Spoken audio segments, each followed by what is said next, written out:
Welcome to Stories of Impact. In every episode, we travel the world to explore intersections of science and spirituality.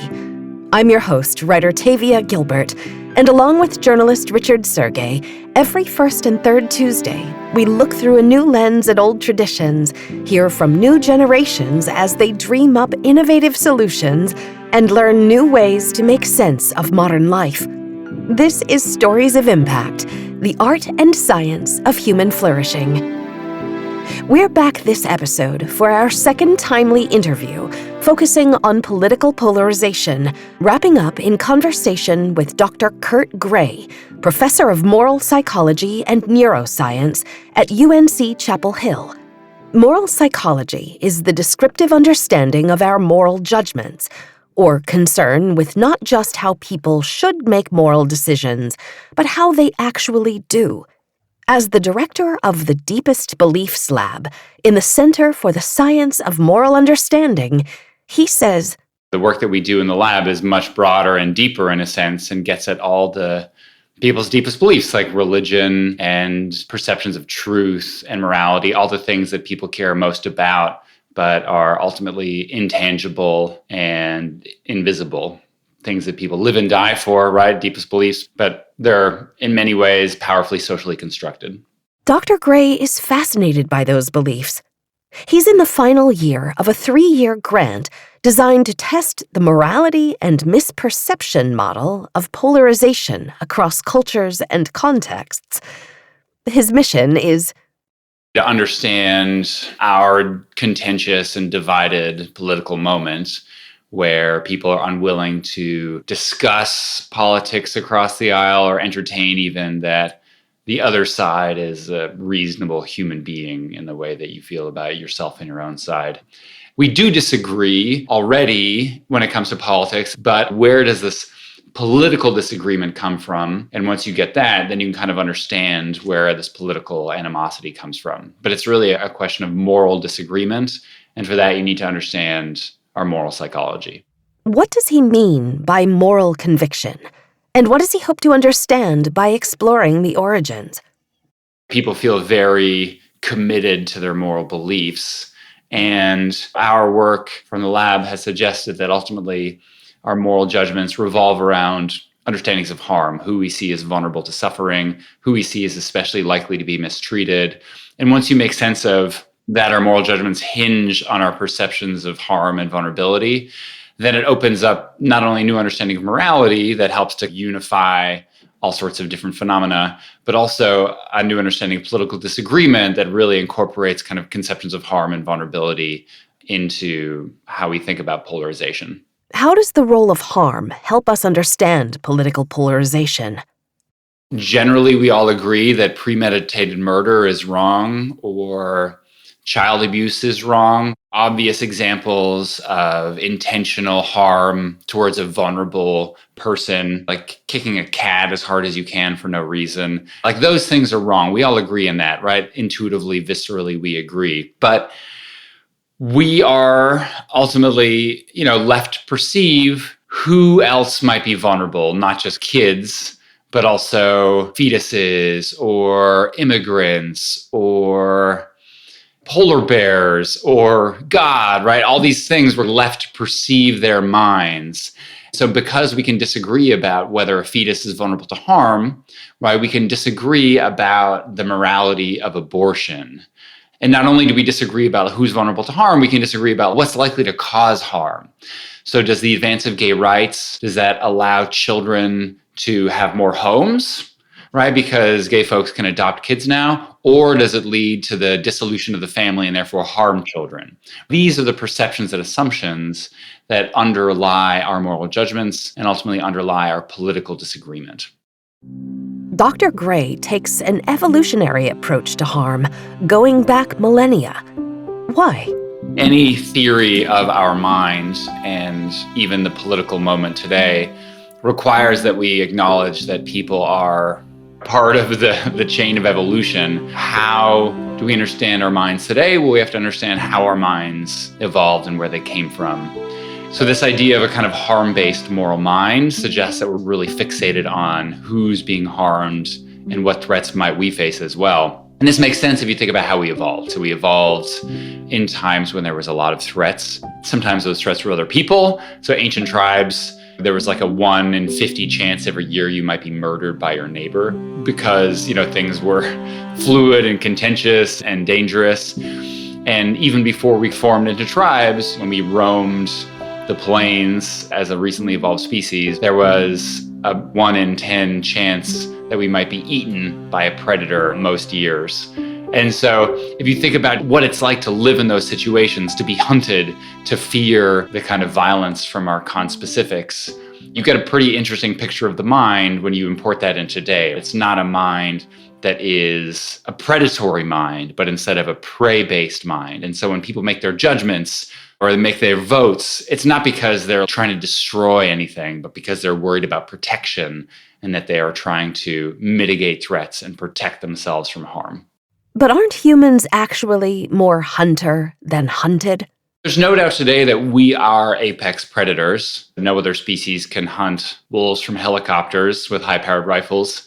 And I think it's widely agreed that we, as a species, since the advent of stone-tipped spears, are apex predators. So we have caused many extinctions of animals, like the dodo, and all sorts of megafauna. But to understand our minds, you have to go back beyond fairly recent history, where we had stone-tipped spears, to the millions of years that our ancient ancestors all evolved. For most of those millions of years, we were more hunted than hunter. And I think there's some misinterpretation in the anthropological record that gives rise to this misconception that we're more hunter than hunted. For so long, we were concerned about obvious threats that lurk in the forests or in caves, right? Saber-toothed cats or bears. And we might all agree that those things are dangerous and threatening. But when it comes to the world we live in today, where the issues are complex and the things that we might be worried about are political policies that affect economic conditions, that affect jobs, which eventually affect our ability to support our family, right? These are complicated things we didn't evolve thinking about, and our minds are ill-equipped to really deeply understand. And so it allows us to have much more wiggle room for our perceptions and narratives that we get from the media or from our religions or from our friends and family, right? There's lots of room to construe new threats. Is raising taxes, is that threatening? Is lowering taxes threatening? These are really complicated issues, and so people can feel very strongly about whether different policies will cause harm and hurt our children. But then once you make those inferences, then you have a strong visceral moral reaction, and then political disagreement results. How does Dr. Gray understand the deep conflict between liberals and conservatives?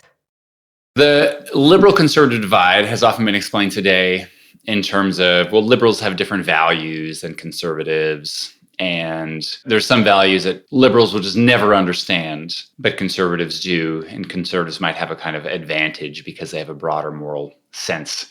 I think that's not true at all. I think that liberals and conservatives might use different language when discussing moral issues, just like young people use different language than old people do today to talk about things. You get different cultural language mores. But I think our minds, they've been the same for millions of years. And I don't think liberals and conservatives have fundamentally different minds when it comes to our values.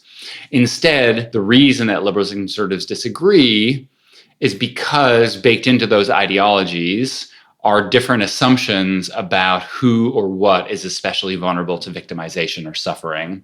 My research suggests that liberals are more likely to think about victimhood in terms of group-based differences. So what that means is strongly progressive people say, like, well, look, there's some groups of people that are highly vulnerable to mistreatment. They're marginalized people. And some groups of people who are not at all vulnerable to mistreatment. In fact, they're oppressors rather than oppressed. So transgender folks, Muslims, maybe poor African Americans, right? They're kind of marginalized folks, and they're really vulnerable and need to be protected. And then you've got folks like CEOs, police, corporate leaders. There are folks who are not vulnerable, but ultimately oppressors.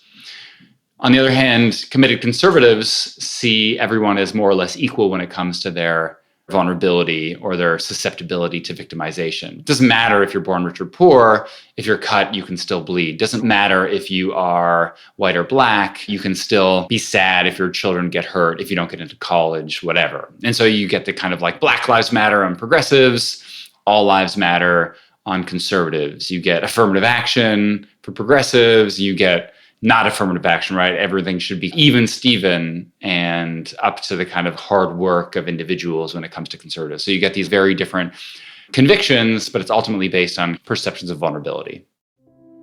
How can he help us understand what he means by perceptions of vulnerability? Early in my career, I really focused on mind perception, how we make sense of the thoughts and feelings of others. And even whether people have thoughts and feelings like you do. You can see the debate today with pets, right? So if you are a dog owner, you might think that your dog has a rich emotional life. You can feel things like nostalgia and schadenfreude. But if you are not a dog owner, you might just see a furry animal, a furry robot even, that just eats kibble and poops, right? Very different senses of minds. And in fact, we can look at other people and disagree about the kind of minds that they might have. Is someone who came to the country undocumented immigrant or illegal immigrant, depending on your political leanings, right? Are they really susceptible to suffering? Are they really keenly in pain? Or are they the ones causing pain, right? Are undocumented immigrants hurting American citizens? They're like intentionally bringing drugs up from Mexico. Or are they stuck in internment camps at the border and full of suffering? And so you get these political disagreements based on your understanding of the targets at the center of those disagreements. Are they vulnerable or are they not? Does a fetus suffer pain after 3 weeks, or does it not really have a mind until much later? How do individuals land on one side or the other of issues with very distinct divides, such as the Black Lives Matter versus All Lives Matter paradigm, or the polarized position between protecting a fetus versus protecting the right to an abortion? My research has revealed these issues are all ultimately about understandings of harm. And of course, you can go down a level still, which is where those understandings of harm come from. In some ways, I think they're really just baked in to what it means to be a liberal and a conservative. So when you're a conservative, you teach about individualism and even rugged individualism and about your choices and agency, and that's what matters. And maybe if you're more liberal, you teach about context and groups and power structures. I think more research needs to be done about ultimately, well, where do ideologies come from? But what I do know from my work is that baked into these ideologies and driving moral and political disagreement are these understandings of harm. So sometimes people are very much worried about personal harm, but with a lot of these issues, folks are worried about who is most vulnerable in a situation. And the hardest, most contentious issues in our country today are really trade-offs about harm. No one thinks we should just hurt cops. No one thinks that we should just hurt fetuses just because, right? It's always kind of issues of relative harm and relative suffering. So with abortion, you've got a fetus and there's ambiguity or debate about how much a fetus can suffer pain, how much a fetus is a baby versus a dividing mass of cells. And then you've got perceptions of how much women are susceptible to suffering, how much people are harmed if they don't have access to reproductive rights. And so the question of abortion, actually, people agree on abortion mostly, and the disagreement is really about elective abortions around a very narrow age range when it comes to the fetus. Most people think that like the morning after pill is not so terrible and that you shouldn't have a late second trimester abortion. But where we disagree is about maybe a woman doesn't feel ready to have a child because she doesn't have the finances. She's maybe a little further along. And so now there's some discomfort. Who do you prioritize? You prioritize the kind of woman who should make a choice and help her life, and maybe she'll have other children down the road that she'll be a better mother for? Or do you think about the baby that the fetus either is or will be and who that fetus might grow into? And so you get these really different visions of potential vulnerability and who we should protect, whether you're pro-choice or pro-life, but they're motivated by the same impulse of protection from harm. Does his research help us to bridge the divide? It certainly understands the divide, and I think within understanding, there's always a pathway to connecting or bridging. And so we've done work looking at how to bridge divides. And when it comes to things like abortion, emphasizing your experiences of suffering, emphasizing your personal concerns about harm. And I think that's where the research really points. And we all understand that it's rational for people to want to avoid suffering because we understand what it's like to be afraid and be threatened. So when people ground their moral convictions in this desire to protect themselves and their family in a personal sense, then we afford them more rationality, we afford them more respect, and we're more willing to interact with them. The response to the December 2024 killing of the United Healthcare CEO sparked incredible polarization. What does Dr. Gray's research reveal about that? I think it is really important as a kind of example for our divides today. So going back to the idea of different perceptions of who's vulnerable versus who is a perpetrator. If you're conservative, you say, look, here is someone just doing their job, Brian Thompson. He's got a family. He's like just trying to do his thing. And he was assassinated. And so, murder harms your individual rights, and those are the rights we should respect because we're all fundamentally equal in some powerful way. If people are willing to assassinate anyone who's powerful or anyone who's wealthy, then what does this mean for society? Then you can't work hard and you can't amass wealth because someone might assassinate you just because of that. But I think progressives, who are generally more a fan of Luigi Mangione, say, look, it is not true that we are equally vulnerable to harm. There are some folks like Brian Thompson who are off and healthy and generally happy. And then his decisions in the name of profit and inequality help make millions of Americans sick and kills folks who can't afford healthcare because they're not well insured. And so I think for liberals, they say, look at this huge collection of people oppressed in the name of corporate success and stakeholder value, then look at Brian Thompson, who's intentionally causing this harm. You get very different intuitions, right, about the morality of that situation. But again, there's like a trade-off of harm. The question is, who's the victim? Who's the perpetrator? Who's the one who's truly suffering here? And who's the one who's inflicting that suffering? Does his research give us insight into making a decision about which side is more valid? Or does it just point out the divide? For the most contentious issues, there's the fact that half the people agree on one side and half the people agree on the other means that it's probably difficult to find an objective answer here. Again, people would agree about the wrongness of just killing someone on the street and the wrongness of, denying sick people medical coverage. People generally think that both those things are bad, but when you put them in competition with each other, you get intuitions that go each way because it's a hot button moral trade-off. So my work does not suggest moral truth. That's a question for philosophers or preachers, but my work reveals what's the nature of this agreement. And then ultimately, questions of bridging divide, it also reveals how to have conversations to see what the other person sees. Social media, cable news, the bubbles that each side lives in, how do they impact moral decision-making? The platforms themselves amplify outrage. Their incentives as for-profit companies are to capture our attention and keep us scrolling and keep us engaged. And we know what keeps us engaged and keep us yelling at others, and that's outrage, and that's fear, and that's threats. And so social media really brings out the worst in people, at least the platforms as they're made now. They're particularly good at inciting moral panics. There's always been moral panics where people are terrified of threats, destroying communities and hurting our children.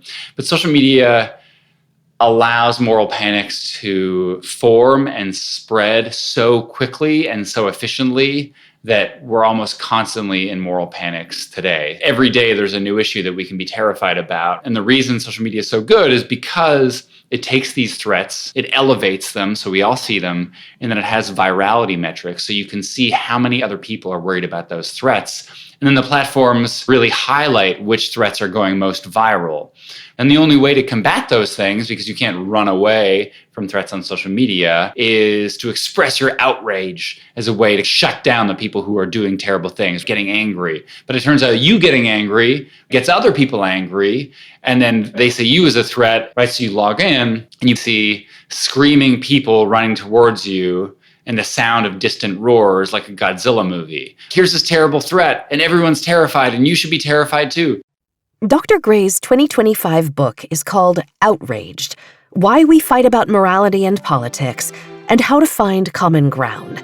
It's a universal emotion in today's political moment. So many people are outraged at what people are doing or what people are not doing. And I wanted to speak to these powerful feelings of outrage. And I think, again, it's kind of feelings of outrage come from our moral condemnation, and our moral condemnation ultimately comes from concerns about harm.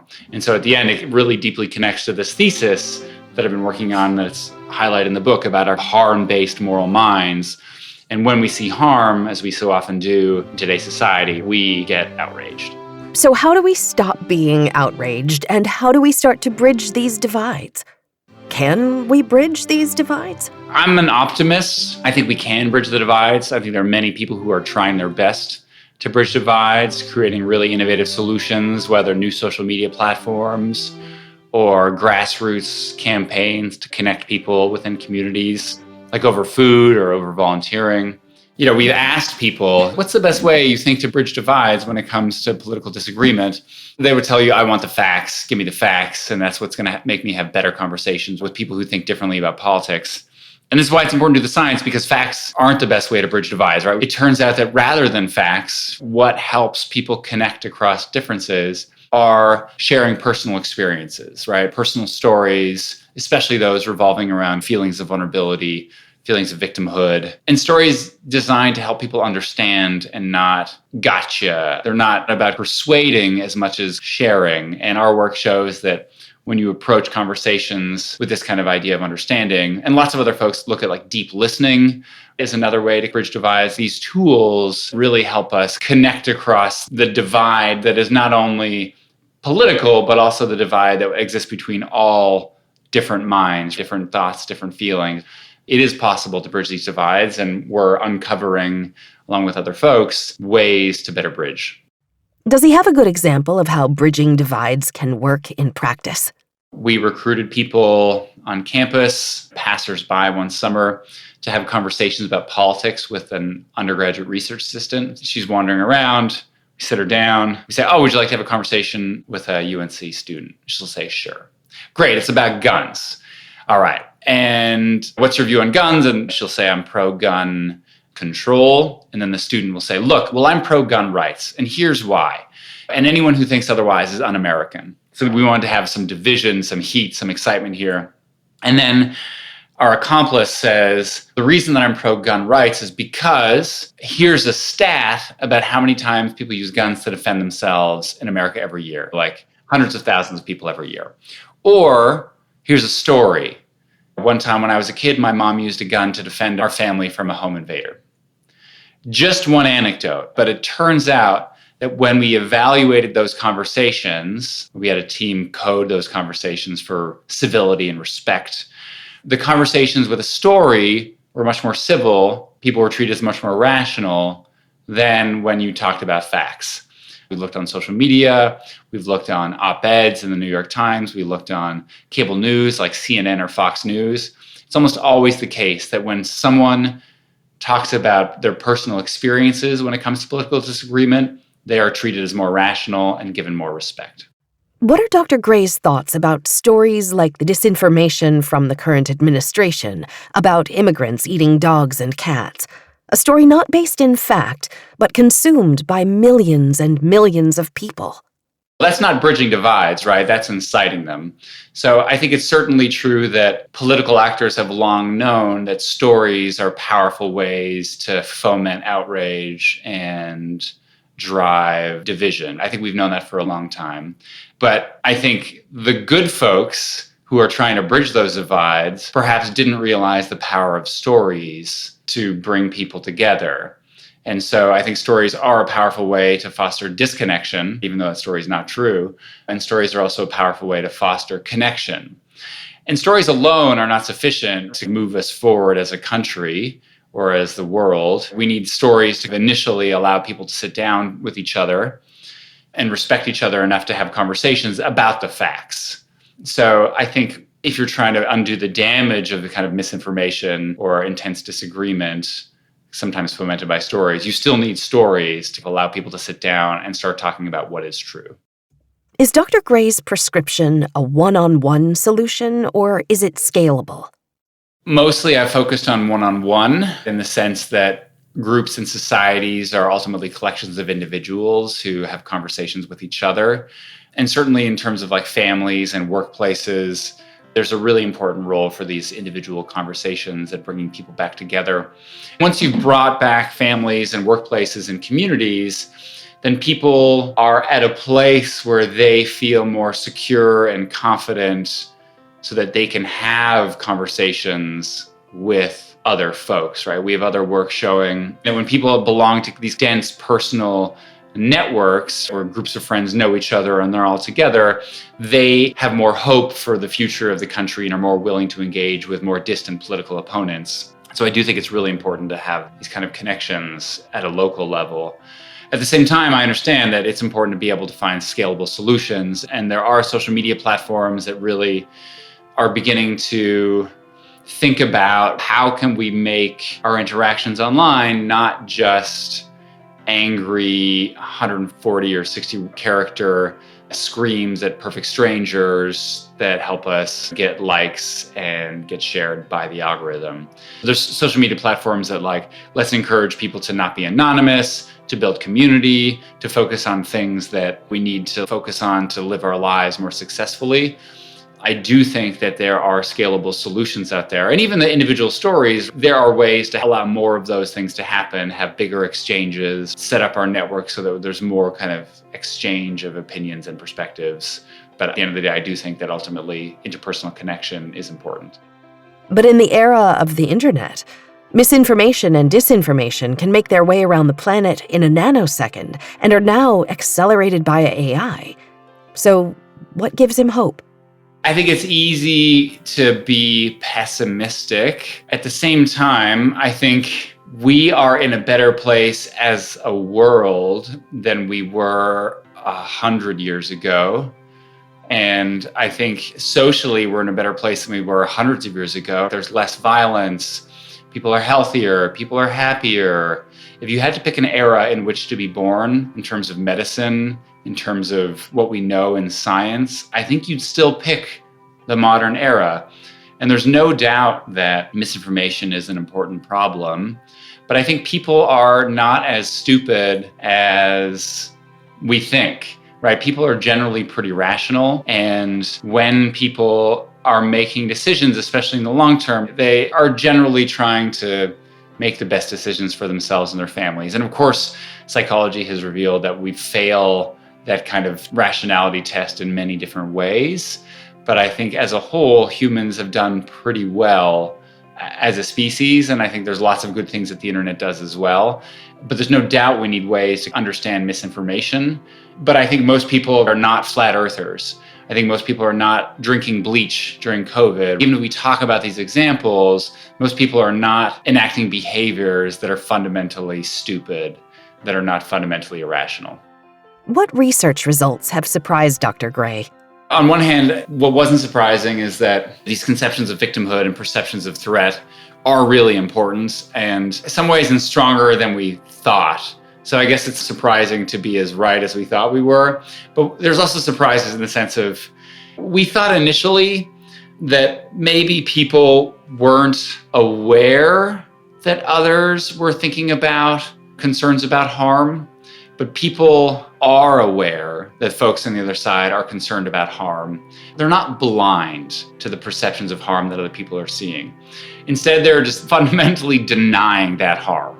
I know you see that fetuses are vulnerable to harm. I do appreciate that, but I think you're just wrong in your assumption of that. And so it suggests that it's a different way to bridge them. It's not just correcting misconceptions, although those can be very important in many ways. So you can correct the misconception that other people on the other side don't hate you as much as you think. And I think that decreases animosity towards the other side. If you're like, look, this other side, they actually don't hate you. They don't hate how you live. They don't hate who you are.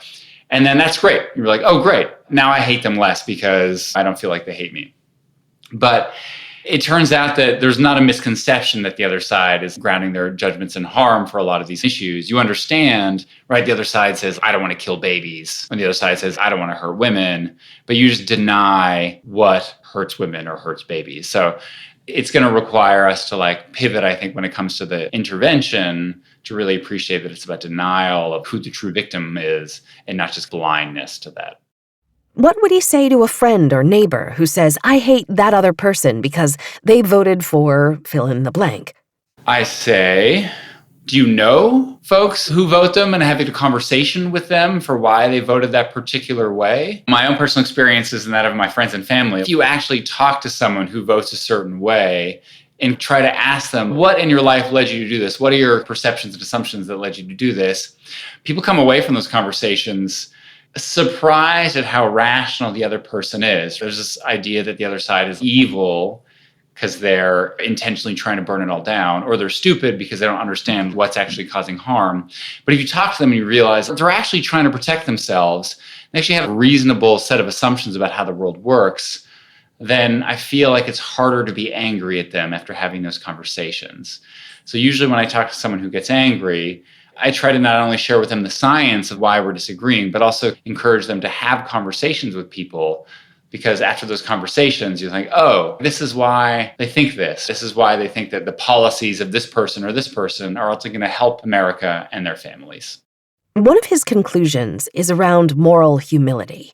What does that mean? Religions have been discussing the importance of humility for millennia, and there's been a recent push by funders to look at intellectual humility. And I think that's important. Think about the way I think about things might not always be the right way to think about things. But I think it's even harder and more important in today's moment to have moral humility, which is the ability to still hold fast to your convictions, but ultimately recognize that perhaps you might be able to learn something from someone who disagrees with you when it comes to morality, that you might not have the total picture in your mind about moral issues. I was on a panel talking with someone who grew up in the South. We were talking about taxes. And, I grew up in Canada. Taxes are much higher in Canada. And my thought for why we need higher taxes is people don't appreciate that most people want less inequality in the world. Even Americans who vote Republican generally want less inequality than exists in America today. But she brought up this really great point, which is, look, the people that she grew up with, they just didn't trust the government to correctly spend that money. And there's lots of examples of the government doing bad things or just short-sighted or misguided that could perhaps hurt people. And so her opposition to taxes wasn't that it was only to reduce inequality, which it is, but it's also a mechanism to give the government your money to make decisions with. And she thought that government was ill-positioned to correctly make those decisions. And I didn't appreciate that. It made me really think about moral humility of, oh, wow, I thought I knew about taxes, but the issue is more complicated than I considered. Can he connect his work in polarization to human flourishing? I think it's easy to do. Flourishing requires that we have healthy social networks. We feel connected to our communities. We feel confident in where our country's going. We feel trust in our government. And polarization undermines all of those things. And in addressing polarization and really understanding, why are we divided? What are the roots of these things? By understanding scientifically, we have a model of how our minds work and how society works.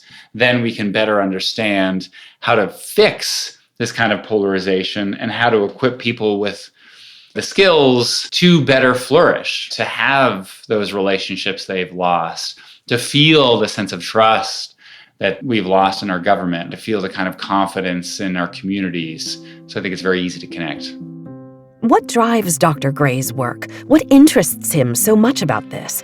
Anyone who wants flourishing for myself, my family, my community, and my country, I want to figure out why we're divided and how to fix it. I think intellectually, I'm also interested in how our minds work and how to bridge the gap between one mind and another. I mean, the problem of other minds is something that has been recognized as a problem for hundreds of years. How do we make sense of what other people are thinking? Is your pain the same as my pain? How do we really understand other people? And I think this desire for understanding is so interesting intellectually, but also so important for flourishing. At the end of the day, if we can understand who people are and where they're coming from and why they act the way they do, it would not only be so important for solving so many social problems, but would also allow us to move through the world better as human beings. The world is moving at light speed, and at times we feel as overwhelmed by it as we suspect you do. But the conversations we have on the Stories of Impact podcast not only help us better understand the world around us, but ground us and help us cultivate a spirit of curiosity, hope, and connection. I hope that these 2 conversations on polarization have done that for you too, and that every episode offers you something that makes you feel a little bit better about this complicated experience of life. We hope you'll come back in 2 weeks for another new and inspiring episode. In the meantime, please help us make an impact and share the Stories of Impact podcast. You can get in touch at storiesofimpact.org. This has been the Stories of Impact podcast with an interview by Richard Sergey, written and produced by Tavia Gilbert for Talkbox Productions, assistant producer Oscar Falk, music by Alexander Filipiak, mix and master by Kayla Elrod, executive producer Michelle Cobb. The Stories of Impact podcast is generously supported by Templeton World Charity Foundation.